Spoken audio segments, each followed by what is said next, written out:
இதுக்கு முறை 3 முறை முதலமைச்சரை நான் அவர் பதவியேற்றல இருந்து 3 முறை ஒரு முறை சந்திக்கிறப்ப சொல்றேன், கையை கெடுக்க முடியும், எப்படியாவது நடவடிக்கை எடுங்க. ஏன்னா காவிரியில் வருகின்ற நீர் கடலில் கலந்து கொண்டிருக்கிறது. பிறகு அடுத்த ஒரு 4 மாதத்திலே நாம் கர்நாடகாவுடன் சண்டையிட்டு எங்களுக்கு குடிப்பதற்கு தண்ணீர் இல்லை, கொடுங்க என்று சொல்லுவோம்.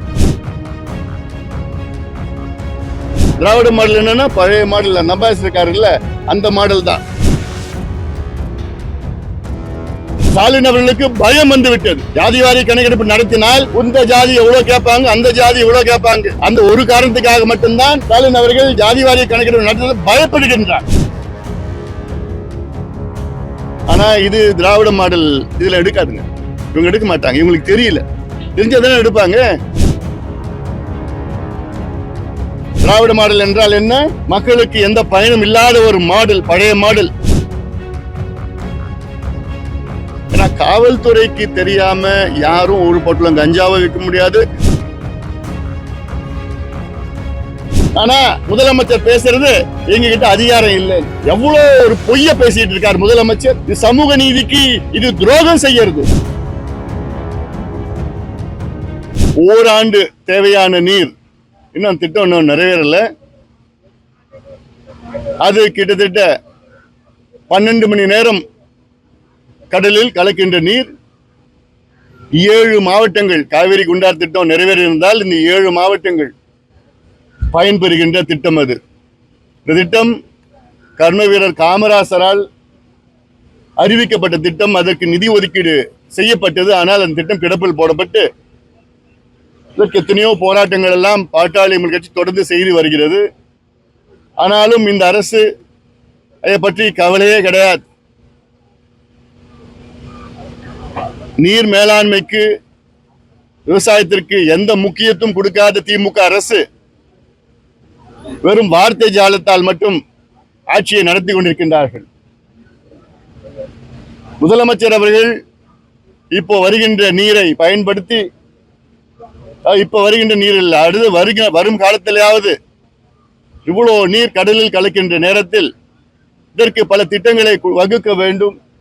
காவேரியில தடுப்பணைகளை கட்டுங்கள், இது எங்களுடைய நீண்ட கால கோரிக்கை.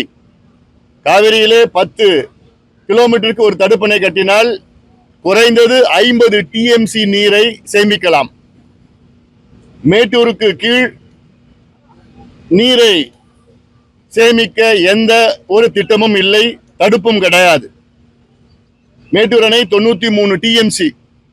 அந்த மேட்டூர் அணை நிரம்பினால் அவ்வளவு தண்ணியும் கடலில் தான் கலக்கிறது. ஆக தமிழ்நாட்டிற்கு உயிர் நாடி ஆறு காவிரி ஆறு. தமிழ்நாட்டில் 7.25 கோடி மக்கள் இருக்கின்றார்கள். அதில் கிட்டத்தட்ட 5 கோடி மக்கள் காவிரியை நம்பியிருக்கின்றார்கள். ஆனால் காவிரியில் வருகின்ற நீர் கடலில் கலந்து கொண்டிருக்கிறது. பிறகு அடுத்த ஒரு 4 மாதத்திலே நாம் கர்நாடகாவுடன் சண்டையிட்டு எங்களுக்கு குடிப்பதற்கு தண்ணீர் இல்லை, கொடுங்க என்று சொல்லுவோம். வருகின்ற நீர், கிடைக்கின்ற நீர், இது போன்ற நீர் திட்டங்களை நடைமுறைப்படுத்தி, இதுதான் திராவிட மாடல். திராவிட மாடல் என்றால் என்ன? மக்களுக்கு எந்த பயனும் இல்லாத ஒரு மாடல், பழைய மாடல். நீரை வீணாக்குவது, விவசாயத்தை வஞ்சிப்பது, ஊழல் நடத்துவது, மின் கட்டணத்தை உயர்த்துவது, ஆங்காங்கே கொலை கொள்ளை தமிழ்நாட்டில் நடக்கிறது. சட்டம் ஒழுங்கு கெட்டு இருக்கிறது. ஆங்காங்கே பார்த்தால் கள்ளச்சாராயம், கஞ்சா, போதைப் பொருட்கள் சரமாரியாக தமிழ்நாட்டில் கிடைக்கிறது. இதுதான் திராவிட மாடல். இதுதான் பெருமையாக முதலமைச்சர் பேசிக் கொண்டிருக்கின்றார்கள். தமிழ்நாட்டில் 69 விழுக்காடு இடஒதுக்கீட்டை பாதுகாக்க முதலமைச்சர் அவர்கள் ஜாதிவாரி கணக்கெடுப்பு நடத்த வேண்டும். பல முறை நான் எச்சரிக்கை விடுத்திருக்கின்றேன். தமிழ்நாட்டின் 69 விழுக்காடு இடஒதுக்கீட்டிற்கு ஆபத்து வந்திருக்கிறது, ஆபத்து நிலவி கொண்டிருக்கிறது. 69 விழுக்காட்டிற்கு மேலே கத்தி தொங்கிக் கொண்டிருக்கிறது. உச்சநீதிமன்றத்தில் இந்த வழக்கு இருக்கிறது. உச்சநீதிமன்றம் கேட்கின்ற கேள்வி, தரவுகள் இருக்கிறதா என்று கேள்வி. 2 முறை உச்சநீதிமன்றம் தமிழக அரசை நீங்கள் தரவுகள் சேகரியுங்கள், கணக்கெடுப்பை நடத்துங்கள் என்று உச்சநீதிமன்றம் 2 முறை சொல்லியும் வேண்டுமென்றே அரசியல் காரணத்துக்காக முதலமைச்சர் ஸ்டாலின் அவர்கள் ஜாதிவாரி கணக்கெடுப்பு நடத்த மறுக்கிறார். அரசியல் காரணம், வேற எதுவும் கிடையாது. ஸ்டாலின் அவர்களுக்கு பயம் வந்து விட்டது. ஜாதிவாரி கணக்கெடுப்பு நடத்தினால் இந்த ஜாதி எவ்வளவு கேட்பாங்க, அந்த ஜாதி எவ்வளவு கேட்பாங்க. அந்த ஒரு காரணத்துக்காக மட்டும்தான் ஸ்டாலின் அவர்கள் ஜாதிவாரி கணக்கெடுப்பு நடத்த பயப்படுகின்றார். உங்களுக்கு உண்மையிலே சமூக நீதி மீது அக்கறை இருந்தா நீங்க எடுத்திருப்பீங்க, என்னைக்கே எடுத்திருப்பீங்க. உச்ச நீதிமன்றம் சொல்லுது. பீகார்ல நடத்திட்டாங்க, ஆந்திராவில் நடத்திட்டு இருக்கிறாங்க, தெலுங்கானாவில் நடத்திட்டு இருக்கிறாங்க, கர்நாடகாவில் முடிச்சுட்டாங்க, ஒரிசால நடத்துறாங்க, ஜார்க்கண்ட்ல நடத்துறாங்க. ஆனா முதலமைச்சர் பேசுறது எங்க கிட்ட அதிகாரம் இல்லைன்னு.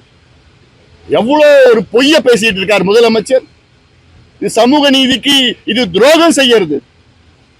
ஒரு சட்டமன்றத்தில் பொய் பேசுறார் முதலமைச்சர்னா இது எப்படியா பொறுத்து கொள்ள முடியும்? அதிகாரம் இல்ல எங்க அதிகாரத்துல மத்திய அரசு பறிச்சுக்கிறாங்கன்னு சொல்ற முதலமைச்சர் இப்ப அதிகாரம் இருக்கு, பீகார்ல அதிகாரம் இல்லையா? அப்போ எப்படி நடத்துறாங்க? பீகார் முதலமைச்சர் அதிகாரம் வச்சுதான் நடத்தினாங்க. அதை யாரும் தடை பண்ணவே இல்லையா பீகார்ல? பீகார் உயர் நீதிமன்றமும் தடை பண்ணல, உச்ச நீதிமன்றமும் தடை பண்ணல. அப்புறம் என்ன அதிகாரம் இல்லைன்னு நீங்க சொல்றீங்க? அப்புறம் எதுக்கு சமூக நீதி பத்தி பேசுறீங்க? என்னமோ நேத்து வந்த தீர்ப்பு வந்து இவங்க திராவிட ஆட்சிக்கு கிடைத்த ஒரு கடந்த ஆண்டு இங்க பெஞ்சது இல்ல, தூத்துக்குடியில பெஞ்சது இல்ல, அதே போன்றுதான்.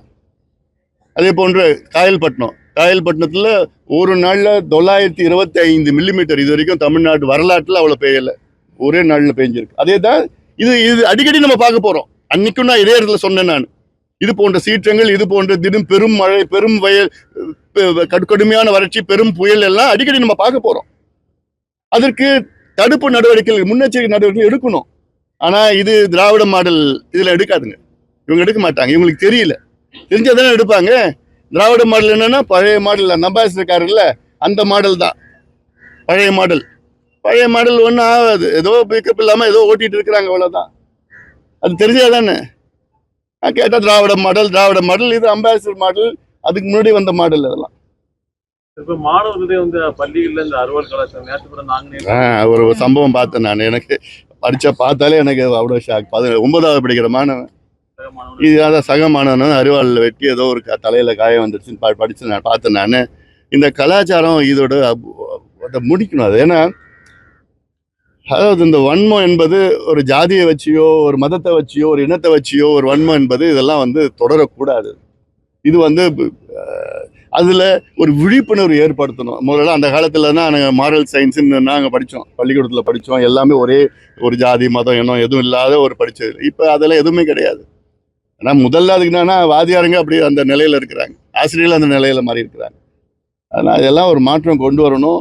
அதில் அந்த பிள்ளைங்களுக்கு அந்த சின்ன பருவத்தில் எல்லாம் ஊட்டக்கூடாது. அதெல்லாம் இது நிச்சயமா அது வந்து தவிர்க்கப்பட வேண்டும். அதை சமீபத்தில் கூட பிடிச்சாங்க, மத்திய அரசு பிடிச்சது. அவளை பார்த்தா யாரோ திமுகவை சார்ந்த ஒரு நபரை வந்து கட்சி அடிப்படை உறுப்பினர் எடுத்திருக்கிறாங்க. இதுக்கு முன்னாடி வந்து ஜாஃபர் சாதிக் அவரை பிடிச்சாங்க. இதெல்லாம் இருக்கு. இதுதான் முதலமைச்சர்கிட்ட நான் தொடர்ந்து சொல்லிட்டு வரேன். அது எந்த கட்சி இருந்தாலும் இப்போ கவலை இல்லை. அவங்கள பிடிச்சி குண்டர் சட்டத்தில் போடுங்க, கடுமையான நடவடிக்கை எடுங்க. ஏன்னா காவல்துறைக்கு தெரியாம யாரும் ஒரு பொட்டலம் கஞ்சாவை விற்க முடியாது, ஒரு மாத்திரை மெத்தைல் ஆம்பெட்டமின் விற்க முடியாது, ஃபென்டனைல எந்த போதைப் பொருளும் காவல்துறைக்கு தெரியாம எங்கேயுமே விற்க முடியாது, கள்ளச்சாராயமா விற்க முடியாது. அப்படிப்பட்ட காவல்துறை யார் கீழே இருக்கு? முதலமைச்சர் கீழே இருக்கு. இதுக்கு முறை 3 முறை முதலமைச்சரை நான் அவர் பதவியேற்றல இருந்து 3 முறை ஒரு முறை சந்திக்கிறப்போ சொல்றேன், கையை கெடுக்க முடியும், எப்படியாவது நடவடிக்கை எடுங்க. ஏன்னா இந்த தலைமுறையை எப்படியாவது காப்பாத்துங்க. 3 தலைமுறைகளை திராவிட மாடல்னு சொல்லி 3 தலைமுறையை குடிகாரனாக மாத்துகிற திராவிட மாடல். இந்த தலைமுறை வந்து போதை பழக்கத்துக்கு அடிமையாக்குகின்ற திராவிட மாடல். அடுத்த தலைமுறைன்னா இந்த தலைமுறை சொல்லிட்டு இருக்கு. முடிச்சுட்டாங்க 3 தலைமுறை முடிச்சுட்டாங்க. நடவடிக்கை முதலமைச்சர் எடுக்கிறதுக்கு அவர் தயங்குறாரா, இல்ல தெரியலையா, இல்ல பக்குவம் இல்லையா, இல்ல முடியலையா? சொல்லுங்க. இது வருகின்ற இளைஞர்கள் சார்ந்த பிரச்சனை.